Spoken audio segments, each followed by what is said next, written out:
भारत में समुद्र में बहकर आया ये सोने का रथ किसका है? जानकर चौंक जाएंगे। और एक ऐसी कंपनी जो अपने कर्मचारियों को सैलरी के बदले दे रही है गोल्ड पर क्यों? और एक ऐसी घटना जब ताजमहल पर कब्जा करके उसे बना दिया गया था घोड़ों का अस्तबल पर किसने? और एक ऐसा प्राणी जो प्रेग्नेंट होने के 5 साल बाद देता है अपने बच्चे को जन्म, पर ये प्राणी कौन सा है? और सभी फिल्म इंडस्ट्रीज जैसे हॉलीवुड, बॉलीवुड और आदि के नाम के पीछे ये वुड शब्द क्यों लगा हुआ है? और दिल्ली के पास एक ऐसा रेस्टोरेंट जहाँ खाना वेटर नहीं बल्कि रोबोट परोसते हैं, और एक ऐसी महिला जो पिछले 70 सालों से 1 मिनट भी नहीं बैठी, पर क्यों? और इन सनकी लोगों की भांगी आपको चौंका देगी। तुम लोग गलती से अगर नए हो तो सब्सक्राइब करो, वो जो लाल वाला बटन है उस पे अपने जीजा जी फेंक के मारो या फूफा जी, मुझे नहीं पता, बस क्लिक हो जाना चाहिए। अब मैं भी जा रहा हूं, मुझे मुठिया पेलने जाना है। नंबर 90। ताजमहल को लेकर बीते दिनों कई तरह के दावे किए गए हैं। इन्हीं दावों में से एक दावा साल 1907 को भी लेकर है, जिसके अनुसार भरतपुर के जाटों ने ताजमहल पर हमला बोल दिया था। दावा किया जाता है कि इस दौरान वे सोने चांदी की परतों से मढ़ा ताजमहल का मुख्य द्वार उखाड़कर अपने साथ ले गए थे। इसके अलावा जाटों ने ताजमहल में भूसा भरकर इसे अस्तबल भी बना दिया था। मतलब ताजमहल जैसी शानदार इमारत में घोड़ों को भी रहने का मौका मिल चुका है। वाह भाई वाह। नंबर 80। दोस्तों, तेलंगाना की रहने वाली वीणा और वाणी नाम की ये 2 बहनें हर उस इंसान के लिए एक मिसाल है जो अपनी जिंदगी में छोटी सी परेशानी से भी हार मान बैठते हैं। वीणा और वाणी जन्म से ही सिर से जुड़ी हुई हैं। उनके इस हालत की वजह से माँ बाप ने इन्हें बचपन में ही छोड़ दिया था, जिसके बाद से दोनों बहनें एक एनजीओ में रह रही हैं। एनजीओ में रहते हुए ही इन दोनों ने अपनी पढ़ाई जारी रखी और इस साल दोनों बहनें तेलंगाना बोर्ड से 12वीं की परीक्षा दे रही हैं। दोनों बहनों के लिए तेलंगाना बोर्ड की ओर से खास इंतजाम किया गया था और इन्हें ज्यादा समय भी दिया गया था, लेकिन दोनों बहनों ने खुद को सामान्य मानते हुए सभी स्पेशल प्रिविलेज को लेने से मना कर दिया और वो दोनों बाकी स्टूडेंट्स की तरह ही एग्जाम दे रही है। नंबर 70।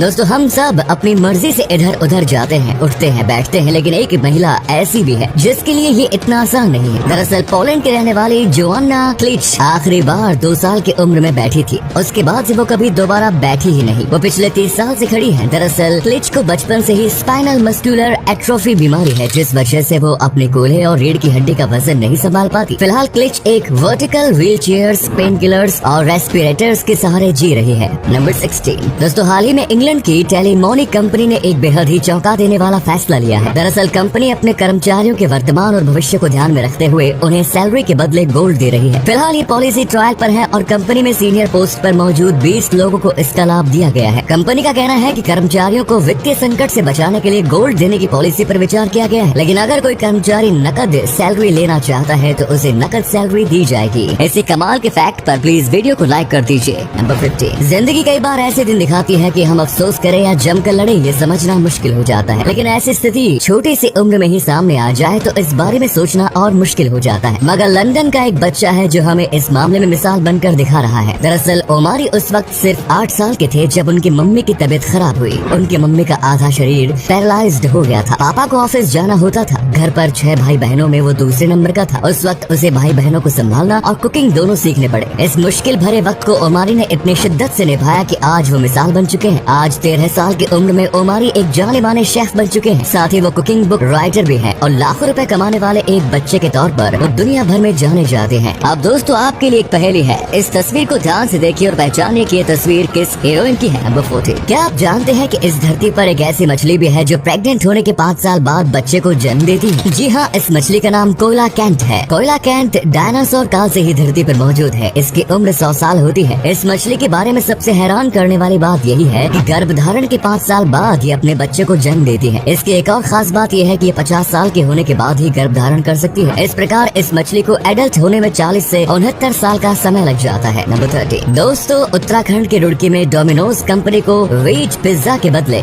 नॉन वेज पिज्जा भेजने की गलती इतनी भारी पड़ गई कि अब डोमिनोज को अपने उस कस्टमर को 9,65,000 रूपए देने होंगे। दरअसल रुड़की की साकेत कॉलोनी के निवासी शिवांग मित्तल ने साल 2020 में डोमिनोज से वेज पिज्जा मंगवाया था, लेकिन डोमिनोज ने उन्हें नॉन वेज पिज्जा भेज दिया। चूँकि शिवांग मित्तल की पूरी फैमिली शुद्ध शाकाहारी है, इसीलिए उन्होंने डोमिनोज पर धर्म भ्रष्ट करने का आरोप लगाते हुए केस कर दिया। अब इस मामले में 2 साल बाद फैसला आया है, जिसमें विशेष आयोग ने डोमिनोज को आदेश दिया है कि वो शिवांग मित्तल को हर जाने के तौर पर 9,65,000 देंगे। नंबर 12। अमेरिका में एक फर्टिलिटी क्लिनिक चलाने वाले डॉक्टर ने ज्यादा प्रॉफिट कमाने के लिए एक ऐसा काम किया जिसे जानकर आप भी हैरान हो जाएंगे। दरअसल डोनाल्ड क्लेन नाम का ये डॉक्टर अपने काम से ज्यादा प्रॉफिट चाहता था, इसलिए इसने किसी स्पर्म डोनर से स्पर्म खरीदने के बजाय अपने ही स्पर्म का उपयोग करना शुरू कर दिया। ये महिलाओं को बिना बताए उनके एक्स के साथ अपना स्पर्म मिला देता था। इस तरह से ये डॉक्टर 94 बच्चों का पिता बन गया। इनमें से किसी भी महिला को ये नहीं पता चला कि उनके बच्चे का पिता वो डॉक्टर ही है। डॉक्टर के इस करतूत का खुलासा जैकोबा बेलाइट नाम की एक लड़के ने किया, जिसकी माँ ने उसी डॉक्टर के फर्टिलिटी क्लिनिक में अपना इलाज कराया। इस डॉक्टर की घिनौनी करतूत पर एक डॉक्यूमेंट्री भी बन चुकी है। नंबर 11। दोस्तों, आपने इस बात पर तो जरूर गौर किया होगा कि दुनिया में जितनी भी फिल्म इंडस्ट्रीज हैं, उन सभी का नाम वुड से ही एंड होता है। क्या आप जानते हैं कि ऐसा क्यों? असल में फिल्म इंडस्ट्री के नाम के अंत में वुड शब्द के इस्तेमाल की शुरुआत अमेरिका से हुई थी। हॉलीवुड फिल्म इंडस्ट्री के फादर माने जाने वाले H.J. विटली ने लॉस एंजलिस के हॉलीवुड जिले के नाम पर अमेरिकन फिल्म इंडस्ट्री का नाम हॉलीवुड रखा। यहीं से फिल्म इंडस्ट्री के नाम के अंत में वुड शब्द का उपयोग शुरू हो गया। इसी अमेजिंग फैक्ट पर प्लीज दोस्तों इस चैनल को सब्सक्राइब करके इस घंटी को जरा दबा दीजिए। नंबर 10। जाना था जापान पहुंच गए चीन। यूँ तो ये गाना ही है, लेकिन एक ट्रेन ड्राइवर यानी लोको पायलट की ये गाना सच साबित हो गया। दरअसल ये घटना एक मिलिट्री ट्रेन की है। इस ट्रेन को मथुरा होते हुए आगरा पहुंचना था, लेकिन लोको पायलट को रास्ते की जानकारी नहीं थी। वो ट्रेन को गलत रास्ते पर लेकर चल गया और ट्रेन आगरा के बजाय राजस्थान के दौसा पहुंच गए। लोको पायलट को अपनी गलती का एहसास तब हुआ जब ट्रेन दौसा स्टेशन पर पहुंची। नंबर 9। दोस्तों, आपने मोमोज तो बहुत खाए होंगे, लेकिन क्या आप मोमोज का पूरा नाम जानते हैं? वैसे तो मोमोज को चीन से जोड़कर देखा जाता है, लेकिन असल में मोमोज आया तिब्बत से है। इसका पूरा नाम मोग मोग है, जो कि तिब्बतियन शब्द है। मोग मोग शब्द को ही छोटा करने के चक्कर में मोमोज शब्द की उत्पत्ति हुई। नंबर 8। इन दिनों सोशल मीडिया पर एक हिंदुस्तानी दूल्हे की तस्वीर वायरल हो रही है। दरअसल इस दूल्हे ने विदेश में अपनी दुल्हन की तलाश में लाखों रुपए के पोस्टर बैनर टंगवा दिए। दुल्हनिया ढूंढने का ये जबरदस्त आइडिया लोगों को काफी पसंद आ रहा है। लंदन में रहने वाले 31 वर्षीय जीवांग को अपनी दुल्हन की तलाश है। इसके लिए उसने खुद एक वेबसाइट बनाई और अब इसके प्रमोशन के लिए बैनर बोर्ड भी टंगवाए हैं। एक मीडिया रिपोर्ट्स के अनुसार जीवन ने इसमें 2 लाख रुपए खर्च किए। नंबर 7। आमतौर पर हम होटलों में इंसानों को वेटर का काम करते देखते हैं, जो हमें ऑर्डर करने पर खाना परोसते हैं, लेकिन क्या आपने कभी किसी रोबोट को वेटर का काम करते हुए देखा है? असल में दिल्ली से सटे नोएडा में एक ऐसा रेस्टोरेंट खुला है जहाँ इंसान नहीं बल्कि रोबोट आपको खाना परोसेंगे। नोएडा के सेक्टर 10